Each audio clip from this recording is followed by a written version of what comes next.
Ay, gising ko lang ngayon at napakahirap na dinadanas ng isang dialysis patient na nagsabay ang hyperthyroid at hyperthyroidism. Pasensya na kaya medyo maingay yung paligid dahil sa na ginagawa dito sa side namin. Napakahirap. Alam nyo, kahit ang tumayo, napakahirap. So, yung mga nararanasan ko ngayon na nagsabay ang thyroid at hyperthyroid at hyperparathyroidism ay hindi ganun kadali, no? Nga pala ang aking almusal ay isang saging, tapos sa itlog at saka gatas. So, yung mga nararanasan ko ngayon, yun, ang hirap kong tumayo, ang bilis kong hingalin, kaya talagang kahit bag, ayaw ko magdala o magbuhat na mabibigat na bag papunta sa opisina kahit malapit lang ang bahay namin. At ayaw ko rin na bali dahan-dahan lang yung aking paglakad kasi nakakatakot nga naman na ganito na nga yung sitwasyon ko, tapos pag ako pa ay napalisod o nadapa ay possible na magkaroon ako ng fracture sa bone. Then buti na lang medyo maayos ang naging tulog ko kanina, although may mga times malimit is hindi din talaga ako nakatulog ng sapat. At aside dyan, nakaranas din ako ng mga anxiety at saka depression. Natatakot din ako minsan. Wala rin akong focus sa aking ginagawa. Ang dami ko kung gustong gawin, sinusulat ko na, pero hindi ko matapos-tapos, hindi ko magawa dahil nangihina ako at wala din talaga sa focus yung pag-iisip ko.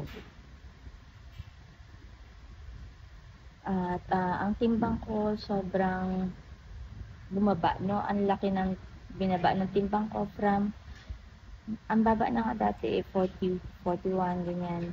Tapos nung naging dialysis patient ako, naging 39, 38, 37, hanggang ngayon ay naging 33 na lamang po. Dahil nagsabay ang aking thyroid at parathyroid na nagka-problema.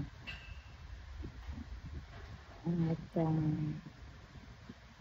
sa CR, okay naman yung aking pagdumi. Lagi naman ako nakakadumi.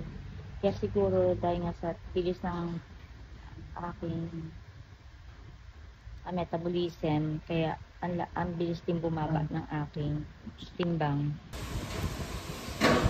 Sa paglalakad, talagang binabagalan ko lang dahil natatakot din ako na mapano o may mangyari sa akin sa paglalakad ko. Kaya iniiwasan ko yung mga hindi mahalagang bagay na lumabas.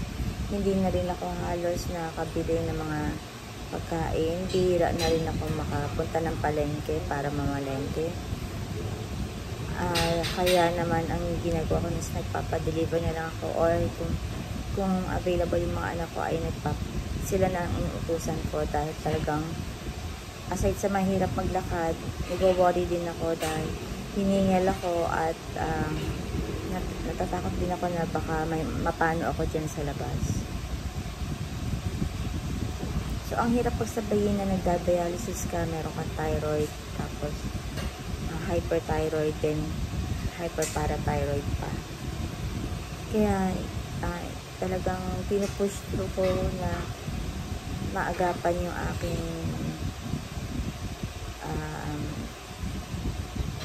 operasyon para sa hyperparathyroid. Although sa parathyroid ko, minamanage naman na ito ng gamot, pero medyo syempre hindi naman basta-basta kaagad mawawala.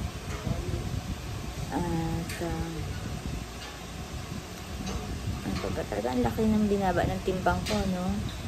Although wala naman makita sa akin bukol, hindi naman siya noticeable, hindi siya nakikita, pero pagdating sa sa ultrasound is doon nalalaman na meron pala akong bukol o thyroid dito, growth, may growth dyan, hyperthyroid. Yan po ba yung mga naranasan ko sa kayo din ba na-try ninyo magkaroon ng hyperthyroid o hyperparathyroid at ano ang inyong mga naging management? Yung mga buto ko nanginina at nagiging very weak na yung aking mga buto. Ang laki talaga ng binaba ng timbang ko. Sa mata naman, hindi naman ganun masyadong bulgy yung mata ko. Pero madali akong magmanas, no? Madali magmanas yung mukha ko kapag, lalo pag nakakainom ako ng mga talagang tubig na uhawin talaga ako. Yung ininom ko is yung may yelo. Pero minsan, alam ko namang sakto lang yung ininom ko, pero nagmamanas pa rin ang aking mukha. So, yun na lang muna kasi napakaingay talaga dito sa kabila namin. Till next time na lang ulit tayo mag-usap.